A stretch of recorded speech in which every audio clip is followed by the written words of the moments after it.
All right, let's talk New Orleans Saints here for a little bit. The Saints are one of the more interesting teams as we head into the offseason because the Saints, unlike a lot of teams that missed the playoffs last year, they have a really good roster, right? Chris Olave, who's on the screen right there, is one of the dynamic young playmakers in the NFL. The Alvin Kamara situation, we'll have to see how that resolves itself, but he's obviously a playmaker. They got some other playmakers on offense.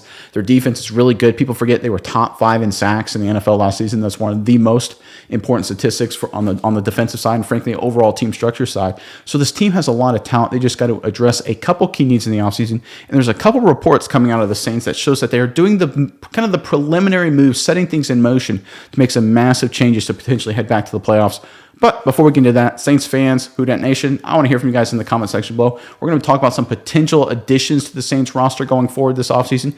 But give us one guy, one current New Orleans Saints that you think New Orleans should get rid of. A guy who, if the Saints get rid of, it's a lot of addition by subtraction, if you will. And let us know who that guy is in the comment section below. So give us one New Orleans Saint that you wish the Saints could cut, trade, or whatever. You want him off the roster, and let us know who he is in the comments.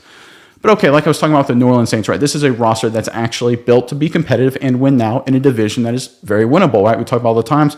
No idea what the Panthers quarterback situation is. No idea what the Bucs quarterback situation is. And even with the Falcons, we don't know how good Desmond Ridder actually is. And if you look at the roster of all the teams in that division, the Saints, I would argue, have the best, or certainly at the very top. So the Saints are in a strong position, in my opinion, to win the division. They just got to get themselves in position to make a few key moves to push them over the top. And that's what we're starting to see. And this was the first report was according to Pro Football Talk, talking about offensive lineman Calvin Throckmorton. And this is from the report here.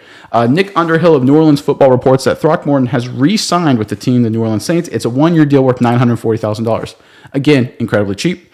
Throckmorton signed with the Saints as an undrafted free agent out of Oregon in 2020 and spent the year on the practice squad. He played in every game and made 14 starts at guard over the course of the year. He made 6 more starts last season, has experience on both the right and left sides of the line. The Saints don't have any starting offensive linemen on track for free agency this offseason, but left guard Andrus Peat could be moved off the roster in a cap savings move.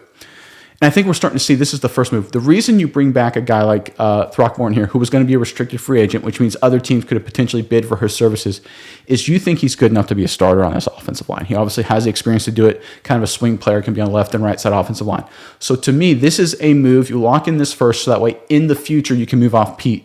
Then we say, why don't they just move off Pete now? Because according to overthecap.com, if they cut Andrus Peat after June 1st, because it's a veteran cut, they would save a little less than $12 million in cap space. They'd free up $12 million in cap space. If they cut him today, they would only save $1.3 million in cap space. So again, by waiting to later on in the offseason, until after June 1st, to cut Pete, assume they're going to cut Pete, which I think this move shows they're going to do, they actually free up $10 million in cap space. And they don't have to that doesn't mean they have to spend that $10 million after they cut Pete. They could spend it now and then cut Pete later to make up the difference. So I think that's what the Saints are doing there. And when you factor in some other reports coming out right now, let's flip to another one here. And this is from Field Yates. This is another offensive lineman, in fact. The Saints have converted $10 million of center Eric McCoy's 2023 compensation into a signing bonus while adding a void year, creating $8 million in cap space. I won't go into all details of a void year and how converting a salary into a signing bonus, how all that works. It's basically just cap manipulation. Basically, the player loves it. He gets a check today for $8 million, and the Saints love it because they get to spread out his cap hit. Now, that means two things, right? It means the Saints are freeing up a lot of money today, because that cap hit comes due eventually, right? There's going to be potentially dead money if McCoy is not on the roster. When it hits to the void years, or they're going to have to re-sign him, there's going to have to be some restructuring there. But for today, this offseason, the Saints here have added $8 million in cap space. And we look at the Andrus Peat potential cut later, you factor that in, that's about $20 million in cap space. That's just enough for a big-time move, and the big-time move I'm thinking of is the quarterback position. We talked about it a little bit, I think about a week, about Derek Carr visiting the Saints and having a good deal there.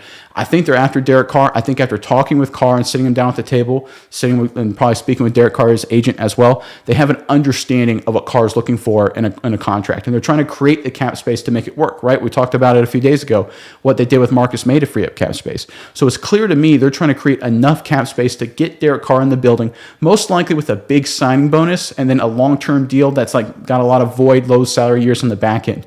So I think they're going to try and entice a Derek Carr, or maybe another veteran quarterback. There's other options, maybe a Jimmy Garoppolo. I think Carr is better, but there's always a guy like Garoppolo floating around.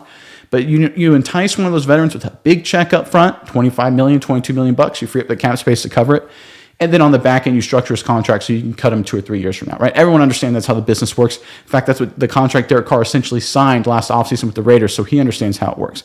So the large point here is that the New Orleans Saints, these moves are kind of quiet. They're kind of floating under the radar, but these are the preliminary moves that set in motion the ability to make the moves for a quarterback in the offseason. Because if they didn't bring back Throckmorton, as an example, and they lost him, right, and then they still had to cut Pete, there'd be a big hole on the offensive line, and that would be scary. But Throckmorton can play. He has the experience.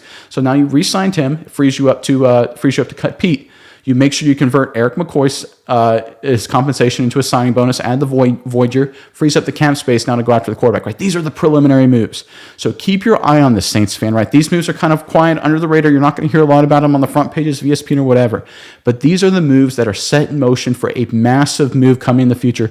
I think that's at the quarterback position, but no matter what it is, we're going to have to keep our eye on it because it's going to be something massive.